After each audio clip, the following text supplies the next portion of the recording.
I think that if anybody told you that black history or African history is not significant, then they ought to be brought to the mat. I mean, that won't do. And yeah, you're going to run up against things like that sometimes. I personally don't think society will ever be perfect. That doesn't mean you just can take it when something like that happens.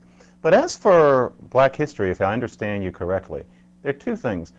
First of all, people might disagree on this, but I'm not sure that white people walk around thinking about their proud roots and the victories of Europeans. I think that many people's view of what makes them worthy is a little more historically local than that. I mean, remember, this is a country where students are constantly assailed for not knowing their history. And I think that human beings in general, in the default state, are not terribly attuned to the depths of history except in terms of legend that is passed down. That's the normal state. So the idea that a person might be thinking, I am the descendant of German bourgeoisie in the 1700s, I'm not sure that's where they get it.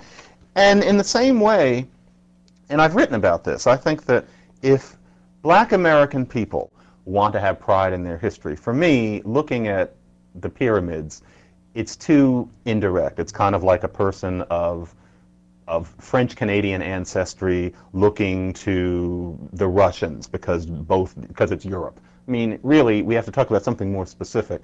And we come from the West African societies, and these were societies where, for as far as we know, these were not societies with writing yet. These were not societies that we know all left behind the kinds of monuments that Egypt did. They were different kinds of societies. But I don't feel any shame in the fact that my people presumably came from something like Senegal and Ghana or Angola. I find that very interesting, especially the vast transformation, the morphing that would have happened from whoever my great-great-great-great-grandfather was to whoever I am.